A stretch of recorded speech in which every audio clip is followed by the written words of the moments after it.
Badajeando la Noticia, donde Pedro Luna y Carlos del Valle del Río hacen de la política su patio de juegos.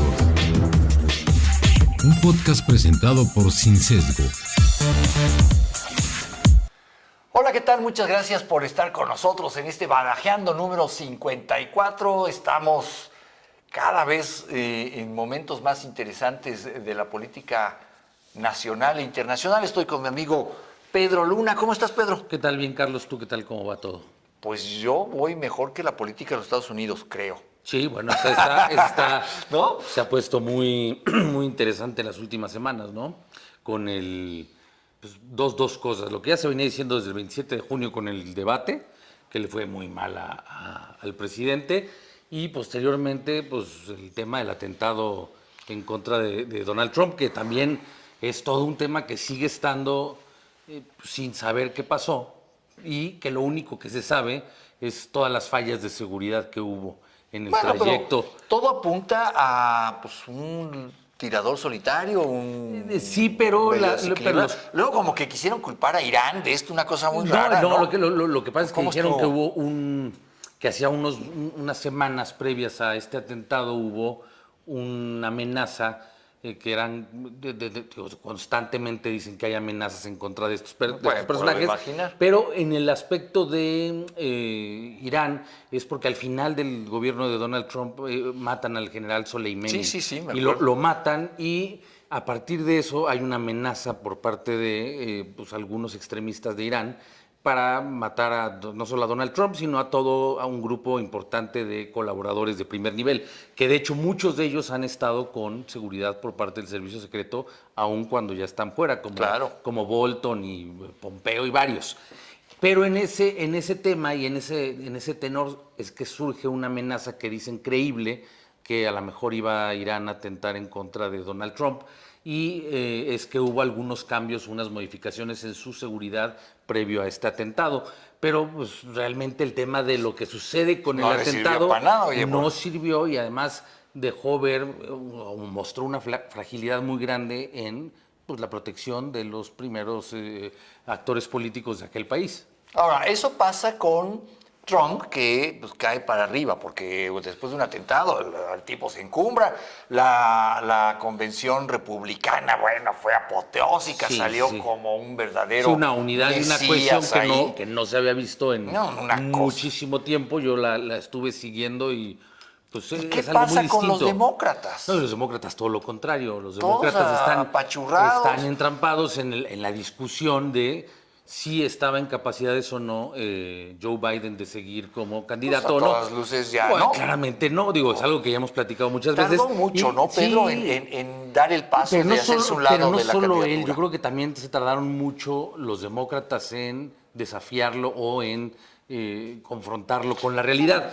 Porque para mí sigue, pero no solo institucionalidad, yo creo que hay algo, a mí no me gustan las teorías de la conspiración ni nada por el estilo, pero sí hay algo que me hace pensar quién gana con mantener a una persona con esas capacidades tan limitadas en una posición como la más importante. Gana? Y ese es el tema.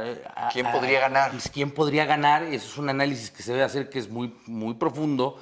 Y para no caer en especulaciones, pero sí, y hay algo que también dicen ahora los republicanos, que ahora con la retirada de su candidatura es, si no está capacitado para ser candidato, pues mucho menos para ser presidente los 6 meses que restan, porque estás hablando de la persona que tiene los códigos nucleares, es la persona que tiene el control de varios conflictos a nivel global. Y que tiene que tomar decisiones importantísimas.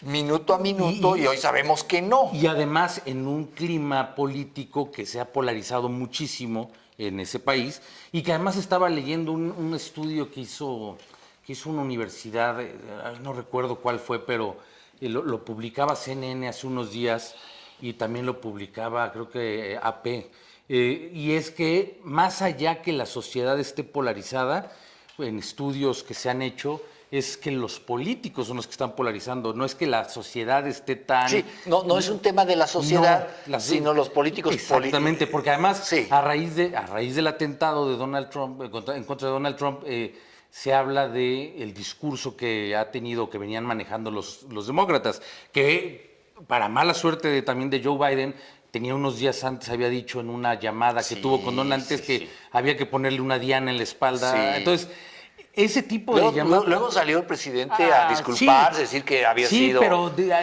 siguen y han seguido con y ahora justo lo platicábamos en el noticiero, pero este nuevo tono que ya empiezan a marcar todos los que están dando su respaldo a Kamala Harris es que ella era una fiscal y ahora va contra un delincuente. ¿Qué mejor que una fiscal para derrotar a un delincuente? Entonces, Pero no, polarizando de más una situación ya de por sí tensa que si hubiera pasado a más este atentado, No, pues bueno. no te puedes imaginar lo que estaría sucediendo en la sociedad. Ahora- porque algo que sí es muy claro es que además en todas las encuestas que hay hasta el día de hoy va claramente Sí. arriba Donald Trump. Nada- y nadie- sobre todo, lo platicamos también los estados bisagra, que son los claves, pero no solo eso, sino que está ganándose un apoyo en sectores que antes no tenía. Por ejemplo, los afroamericanos, en el caucus afroamericano, hay gente que se está yendo para allá, hay gente también del voto latino, que era también totalmente demócrata, que se está yendo para allá, y entonces todo esto nos deja ver que sí hay una decepción con el gobierno de Biden y que... Sí, claro. Y que está trayendo un arrastre increíble la A campaña ver, de... pero hablemos para cerrar un poco este tema de Estados Unidos, porque hay muchas cosas, ¿no? Pero una muy importante es, a ver, pero tampoco nos vendamos ilusiones, creo yo, Pedro. No es que tampoco la Kamala Harris sea como la gran aliada de México. No. Y como que con ella nos va a ir muy bien. No, y, de o sea, tampoco, de ¿eh? hecho, por las circunstancias de la propia agenda política, cómo se ha ido delineando en Estados Unidos, por todo lo que está pasando, pues cualquiera de los candidatos, tanto demócrata como republicano, están yéndose hacia medidas que van a afectar a México Y indiscutiblemente. el tema de la frontera y el tema... Es un tema principal. Para los votantes, sí. el tema de la frontera, el Eso. tema del tráfico de drogas, del fentanilo, el tema de que dicen que la delincuencia que se provoca por la porosidad que hay en la frontera, todo eso es muy capitalizable para cualquiera de los Claro. dos, pero el que más le está sacando ventaja es Donald Trump, que además, en un tema muy interesante porque se ha logrado adueñar del Partido Republicano Sí. de una manera impresionante. Los que fueron sus detractores en algún momento, No, pues ya bueno, no hay. A ver, empezando por su Mike vicepresidente, Pence, ya ¿no? no, Mike Pence ya no fue un gran detractor de Y él. terminaron peleados. Terminaron además- peleados y al final lo y terminaron de desapareció. la manito. Y los que no terminaron desfilando como DeSantis o como Nikki Haley ahí en la convención republicana, dándole su endorsement, su apoyo, Sí, claro. su respaldo. Sí. Y ese tema de cohesión y de unidad que tienen estos, por el otro lado no lo hay. Porque además ahora, No lo hay. en la complejidad de la política estadounidense, o sea, ni siquiera hay claridad de cómo se puede elegir ahora el candidato. O sea, se enfrentan a una serie de reglas porque esto no había sucedido nunca. Sí. Había sucedido, como también lo hemos platicado, en el 52, en el 68 con Truman y con Lyndon B. Johnson, que se retiraron. Pero se retiraron al principio, en las primarias. Bueno, pero esto- no, pero esto es a 100 días de la elección. Pero Entonces, esto yo creo que lo resolverán pues, votando por quien tengan que votar en su convención. sí, yo creo que por lo que se ha Ahora, visto a partir del... entran, sí, yo estoy de acuerdo contigo, entran de entrada en una desventaja brutal, porque además hay que decirlo, Kamala Harris tiene una mala imagen Muy dentro mala. del pueblo No, y en general, norteamericano, no es una leía buena... por ahí otra declaración que hacía algún legislador demócrata que pidió anonimato, pero decía, ¿en qué momento llegamos a que esto es lo mejor que podemos ofrecer? Exacto. O sea, ya no hablando de Biden, diciendo, si Biden se va, ¿cómo puede ser que lo mejor que tenemos para competir es Kamala Harris? Sí. Porque también se ha hecho mucha burla y mucha mofa de ella, que hasta le dicen ensalada de palabras, algo así que hace, porque es un revoltijo lo que Sí, dice, sí. no tiene coherencia y no tiene claridad. Y es muy extraño, porque aparte fue fiscal general de Fue California. fiscal. Y ahora, Entonces, pero revisando también lo que fue su ejercicio como vicepresidenta, una de las cosas que se le encomendó. que se le encomendó, que fue justamente el tema migratorio, pues a ver, ¿no? Ahí hay que verlo, porque también con resultados que aunque aquí los sentimos muy agresivos, es que hay que entender eso. Sí. En América Latina, especialmente en México, sentimos la política migratoria de John Biden como muy agresiva y el que esperen aquí y pongan a la guardia en el sur y tal. Aquí lo sentimos brutalmente agresivo. Pero en Estados Unidos es siente muy- percibido como muy laxo, Sí. como muy condescendientes con los Sí, migrantes. pero tú decís que, y eso se refleja mucho en algo que dijo la semana pasada el presidente de México, que dice que le iba a mandar una carta a su buen amigo Sí. Donald Trump, Sí, Donald Trump. para explicarle porque no lo están informando bien. No, o sea, lo que pasa es que demuestra un bueno. nivel de ignorancia sobre la política de aquel país. Porque no es un tema que no esté informado, claramente Bueno, está informado y evidentemente. claro sabe que si esa es la bandera de su campaña. Tan está informado que formó un movimiento que se adueñó de un partido Claro. tan importante, que son dos partidos, se logró Bueno, adueñar de uno. Pero, a ver, Pedro, estamos en el mismo absurdo de siempre. El presidente López Obrador creyendo que solo la suya es la verdad y que los demás están equivocados y que si no lo ven como él o no tienen la información necesaria o están siendo engañados por un grupo malicioso o son de plano Sí, él unos piensa perversos. en una cosa muy pedestre, muy básica, cuando no es así. La No. política de Estados Unidos es mucho más compleja y se maneja de manera muy distinta a la mexicana. Claro. Entonces, cuando habla así, y Bueno, cuando vemos... ya le respondió con una serie de insultos No, güey, Trump al y presidente. sale Donald- pero no tanto, y fíjate que porque se hizo la polémica de que si había insultado a Marcelo Ebrard. Ebrard o no, que hay una polémica porque está hablando de Marcelo Ebrard, inmediatamente empieza a decir de alguien que tiene un IQ de 50 o 60 como si fuera un idiota, pero ya se estaba refiriendo a Joe Biden, Ya estaba pero refiriendo. porque no hizo una pausa, pero sí dijo claramente, Claro. y sí... Y sí dijo que se dobló a las primeras. No, y que le habían faltado el respeto, porque cuando él pidió los 28,000 soldados para que cuidaran la frontera, se rieron de él y dijo, de mí nadie se ríe. Y de mí nadie se ríe. Entonces le dije que, si no, 25% de arancel a los coches que vengan desde México. Y al siguiente mes, 50. Y al siguiente mes, 70. Y que entonces llegó ya Marcelo lo Ebrard y había dijo, no, ya hablé con el presidente, sí, si que está sí, bien, que lo lo que que usted quiera. quiera. Entonces, este es el equipo que ahora está conformando Claudia Sheinbaum para negociar con un gobierno que sí, sea demócrata o sea republicano, va a ser 10 veces más agresivo en sus medidas en la frontera. Y si es el que parece ser el que puede ser de Trump, el que llega, pues va a ser un gobierno totalmente abocado a cerrar la frontera en cuanto al aceptar migrantes. Va a ser un Bueno, gobierno... lo dijo Sí. lo dijo Donald Trump en la convención. Y sí, Al abiertamente. día siguiente de que yo tome posesión, se cierra esa frontera. Sí, que dice caramba. que va a deportar en el primer mes de entre 10 millones a 20 millones de personas. Con el tema que además hay que considerar que esos 20 millones de personas, aunque no todos son mexicanos, todos vienen a México por Sí, el claro, tema de tercer claro, país. claro. Y además, otro tema que se está dejando a lado y que tampoco se toma en cuenta es, lo dijo claramente de Donald Trump y es J.D. Vance, su compañero de fórmula, es extremadamente claro en esto, que van a mandar militares a México Sí. porque van a detener así el tráfico de fentanilo que está matando a más Claro, gente que... nunca hablan de que sí, el fentanilo lo mandamos de acá para allá, los cárteles de la droga. Sí, no nunca hablan de que allá se lo... no hablan se de lo- no hablan de cómo frenarlo y no hablan No, de no, pero no. pero sí hay que tener en Pero, cuenta claro. las implicaciones de que están siendo que además sería un segundo gobierno, un segundo término de Trump, ya no tendría un tercero porque está prohibido, pero eso le da mucha más libertad para ser realmente radical y hacer las cosas Ahora, como él quiera. No tiene permitido un tercer periodo, pero ya nos dibujó quién es el heredero del Sí, J.D. Vance, lo J.D. tiene Vance, claro. Y no solo él. es el heredero y no del solo él, movimiento. el que vio la Convención Nacional Republicana, también sus hijos claramente los tiene Sí. ahí. Tiene a la esposa de su hijo, la tiene como copresidenta del Comité Nacional Sí. Republicano. Entonces, es un escenario que yo no creo que el gobierno de México esté listo, Ahora, ni lo esté poniendo en el nivel de complejidad que va a ser, porque además, entre otras cosas que también mencionó, es que va a negociar con mucha fortaleza este tema del TEMEC.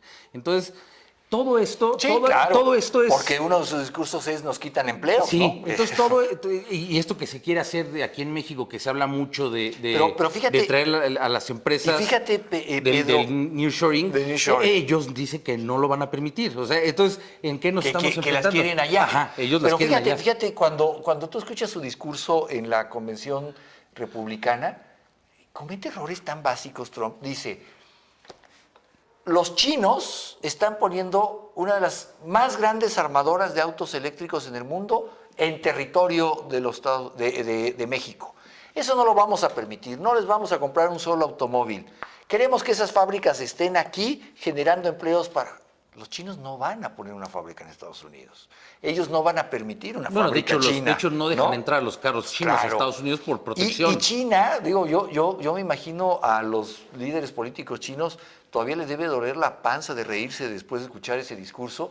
Los chinos han dicho, nosotros no queremos vender un solo auto eléctrico en Estados Unidos.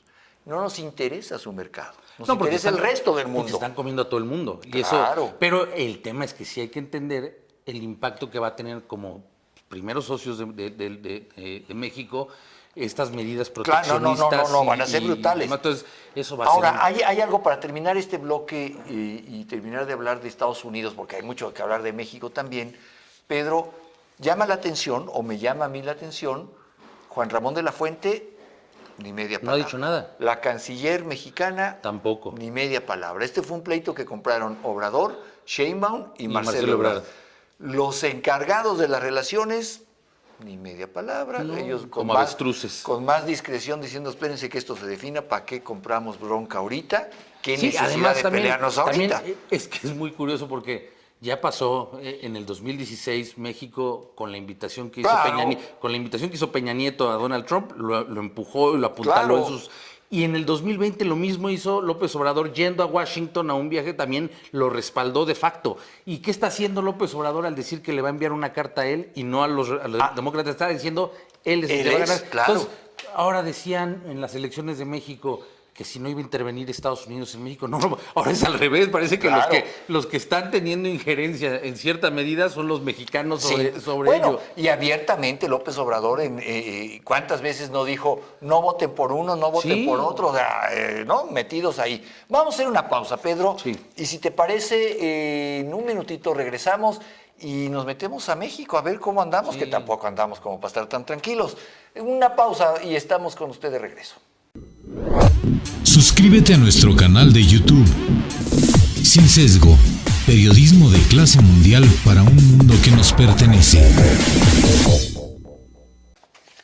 Estamos de regreso aquí en este Badajeando. ¿Qué número, Pedro? 54. 54. Ya hablamos de qué pasa en los Estados Unidos, cómo eso sí nos afecta, cómo eso sí nos va a pegar, de los dimes y diretes, pero aquí tampoco se cuecen habas. Aquí la cosa está también interesante.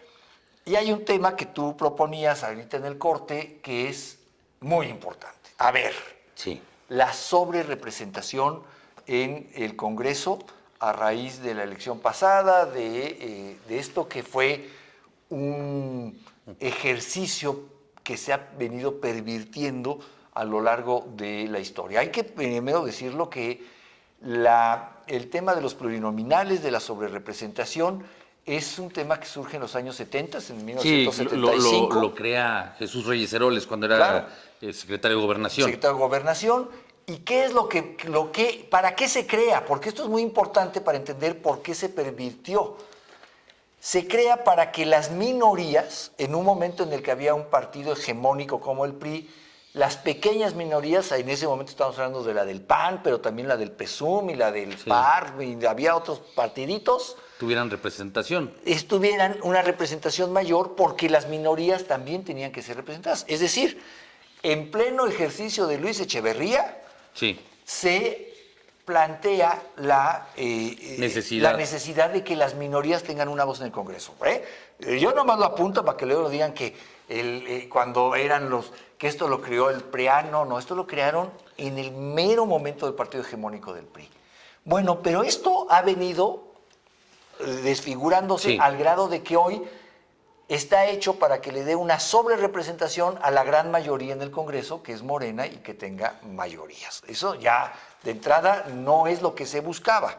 Sí, no, ¿No? sin duda. A ver, aquí el tema es, hay un primer error o una primera violación, digamos, a la ley.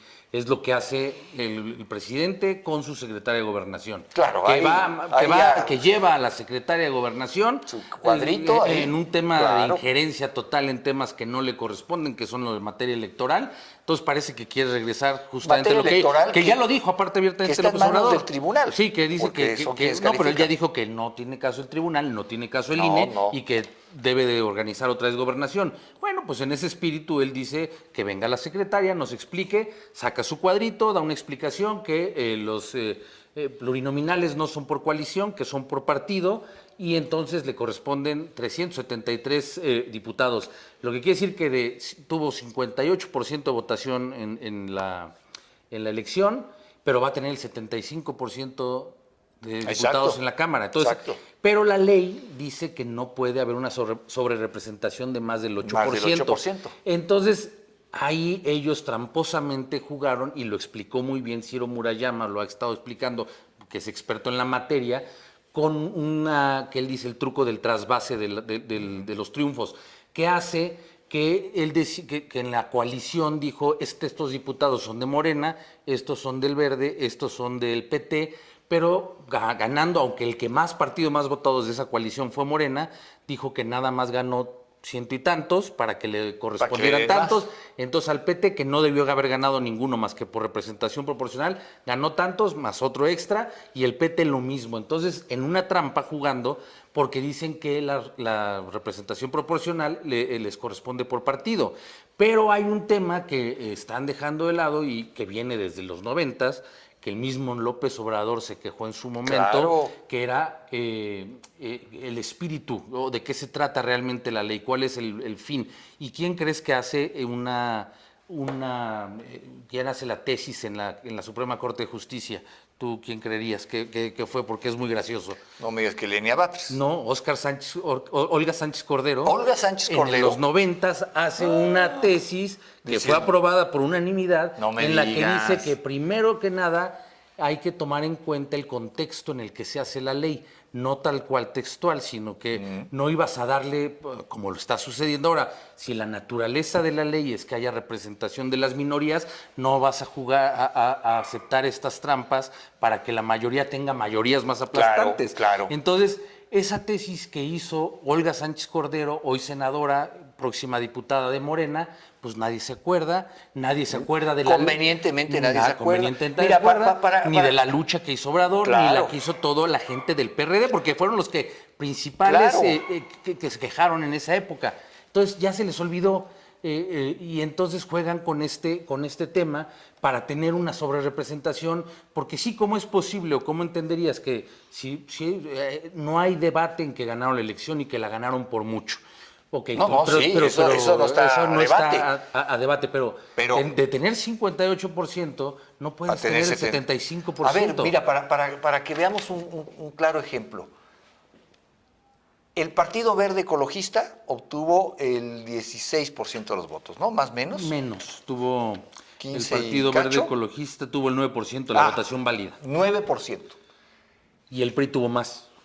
El PAN tuvo más. Y el PAN tuvo más. Y va a tener menos diputados que el Verde. Sí. Va a tener 7 diputados menos el PAN Con los cálculos que el que Verde. hacen. Con los cálculos que hace Sí, o sea, la que secretaria. aquí estaríamos en un tema de ver si realmente el tribunal, o sea, tanto el INE como el tribunal cumplen la tarea para la que están hechos. Eso es lo único que puede pasar. No se ve fácil. No se ve por la fácil porque presión. además la presión que está ejerciendo constantemente el presidente y todo su partido, y cacareando y festejando una sobrerepresentación, bueno, pues ese es un problema Ahora, serio, porque además esto... Hay otras trampas, Pedro, que a mí me gustaría que se desmontaran aquí. Porque yo lo veo mucho. Me escriben mucho en redes sociales y me dicen los amantes de la cuarta T, las reglas las pusieron el PRIAN y ahora que perdieron, pues no les gusta. A ver, las reglas no las puso el PRIAN, las reglas las puso el PRI y como tú bien nos señalas aquí, eran para otra cosa, ¿no? Y luego hay otra cosa que dicen que a mí me parece que también hay que ir desmontando, que no es tan así. Que dicen, a ver, López Obrador propuso terminar con los plurinominales. La oposición no quiso y ahora están chillando. Sí y no. No, ese es un argumento, Ese es un argumento, falacia. es una falacia. Para empezar, nunca propuso terminar con los plurinominales en esta elección. No. Porque acuérdate que cualquier cambio a la ley electoral no aplica a la siguiente elección. No es inmediata, sino a la que sigue. Entonces, Nunca propuso, porque además en sus cálculos siempre estuvo ganar esta supermayoría. Acuérdate que el proyecto populista en el mundo es desmantelar la democracia desde la democracia. Sí, desde adentro. No, desde dentro. Ya no es por una revolución, No, ya no ya. es por golpes de Estado, sino que son expansiones del Ejecutivo, son de Sí, diferentes maneras. terminas con la forma tradicional de la democracia, llegando democráticamente. Está el lo ejemplo cual- de Venezuela. Bueno, está el Clarísimo. ejemplo de Venezuela, el propio ejemplo que estamos viendo en México desde el poder desmantelar el poder judicial para que no haya ese contrapeso. Entonces, y además no es están muy así. claro, porque en sus argumentaciones por el tema de la sobrerepresentación dicen es que es nuestra mayoría calificada para poder hacer la reforma judicial. Claro. Entonces, hay varias cosas. En este tema y en estos días, con el tema de la sobrerepresentación y con lo que se discute de la reforma judicial, a mí no me queda dudas de lo que viene para México y con el próximo gobierno. No creo que vaya a haber medias tintas, no creo que vaya a haber moderación, no la veo por Tú ningún ya lado. descartas No, la yo posible descarto. moderación de Claudia. Lo he visto con Claudia Sheinbaum, también muy retadora, con una carta pública que hicieron los jueces y magistrados la semana pasada, y dice, a ver, ¿y dónde estaban cuando Zedillo hizo su reforma? Y se fueron contentos con sus millones. ¿Y dónde estaba la claro. ministra Piña, que ahora pide diálogo, cuando le faltó al respeto al presidente? Y así... Y en ese mismo tenor de la carta de Claudio Sheinbaum que nos refieres, Pedro, yo le haría una pregunta que no le he encontrado respuesta a López Obrador y al proyecto de la Cuarta T. ¿Y por qué cuando Saldívar era el ministro presidente de la Suprema Corte y tenían todas... ¿Por qué no propuso la elección hay una entrevista no. que le hicieron al principio del sexenio a Arturo Saldívar que dice que él se le hace antinatural que se escojan a los jueces por elección popular porque va contra la naturaleza de la labor de los jueces. Pero además de Lo eso... que hace un puñado de pesos. Sí, pero no solo es eso, son varias señales. Luego sale también en estos días, y no puedo no mencionarlo, dos cosas. Una, enfrente del flamante fiscal o fiscalazo aquí de la Ciudad de México, Sí. Ulises Lara, Ajá. y de la gran ministra Lenia Batres, su hermano propone una reforma al artículo 35 de la Constitución de la Ciudad, que dice que es para, en pos de la justicia, ¿no? Que es para mejorar y dejar al lado las formalidades procesales que no tienen caso, que lo importante es la justicia. Pero hay unas cosas que menciona ahí, que habla de igualdad sustantiva, habla de justicia reparativa, que eso está bien, pero saca un término que yo no lo conocía o no lo he escuchado, no lo había escuchado en lo que he logrado, en lo que he estudiado de Derecho y en lo que he leído, que es justicia redistributiva. Justicia redistributiva. ¿Qué va a distribuir? Pues no sé, ese es el problema. ¿A qué te suena a ti que dice y quiere poner en la Constitución de la Ciudad de México Justicia redistributiva? Lo único que he podido encontrar habla de un tema de idealismo y que es redistribuir La justicia. No solo es la eso? justicia, los recursos. Y que todos tengan lo mismo y que para todos sea igual, O sea, igualdad de condiciones. ¿puedo entender en términos económicos la redistribución de la riqueza? No, la Pues, reparación. de eso hemos venido hablando mucho, pero la justicia redistributiva no le... No, habla justamente de que se deben de redistribuir los bienes y los recursos entre todas las personas. O sea, habla de un tema que ahí va de la mano con que el otro tema que tengo que mencionar. Dios mío. Y es un curso de formación marxista que van a dar, así curso de formación marxista que se va a dar por parte de Morena. El fisgón. Ya sabes que Pues siempre anda metido no sé de quién Es que sea. él es el titular sí, él es de formación de cuadros. Sí, exactamente. Pero no sé en qué momento... Un curso de formación marxista. Lo van a O dar sea, eso es como de los años 60, 70, no, sí, 50, o antes, sí ¿no? es. Y lo van a dar del 27 de julio al 17 de agosto, es para el que se quiera inscribir. Bueno, pues pero, vaya. ¿en qué momento estamos pasando de un mundo que está en otras cosas a un curso de formación marxista y que de repente a alguien, un jefe de gobierno, se le ocurra poner la palabra porque le dio gana redistributiva? Entonces, ¿a qué estamos viendo a futuro como mexicanos? Te digo, yo creo que Imagínate, todas las señales que dan estas personas es totalmente negativo para mí. Desde mi punto de vista, no encuentro yo el cómo darles el favor del beneficio de la duda, porque creo que va a ser un gobierno muy, muy, muy autoritario, muy radicalizado hacia la izquierda, porque no hay otra señal y no tienen por Pues, qué. Pedro, además, se ve que no tienen por qué. Y Pues no, ya teniendo las mayorías que tienen, sintiéndose imbatibles como se sienten. Sí, y dueños, además. Acuérdate tú también una entrevista que dio este hombre Delgado, Mario Delgado, que a mí me llamó mucho la atención porque con una sonrisa y con total falta de sensibilidad decía: no hay forma de que saquen a Morena del poder por lo menos en 4 décadas. Sí, y ahora están diciendo, caramba. no solo él, también lo dice Adán Augusto. Adán Augusto lo dijo antes de la selección, que mínimo 60 años. Noroña acaba de decir que décadas para que lo saquen. Y sí, ese es su proyecto, ese es su plan, y les está saliendo las cosas. Y mientras tanto, la oposición no existe, y habrá que apostar eventualmente a que sea una oposición de la ciudadanía, desde la ciudadanía, porque se ve lejano, se ve complejo.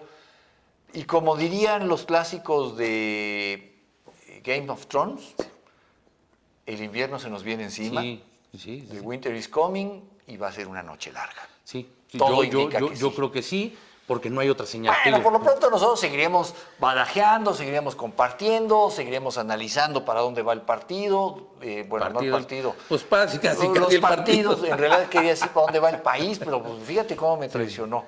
El subconsciente, para dónde va el país. Politburo, para dónde va el Politburo. Para dónde va el Politburo. Y nosotros aquí estaremos, Pedro, badajeando con ustedes. Muchas gracias por escuchar este espacio, por seguirnos. Y bueno, pues nos vemos en la siguiente. Yo soy Carlos del Valle. Yo soy Pedro Luna. Hasta luego. Adiós. Hasta aquí Badajeando la Noticia, donde Pedro Luna y Carlos del Valle del Río hacen de la política su patio de juegos. Un podcast presentado por Sin Sesgo.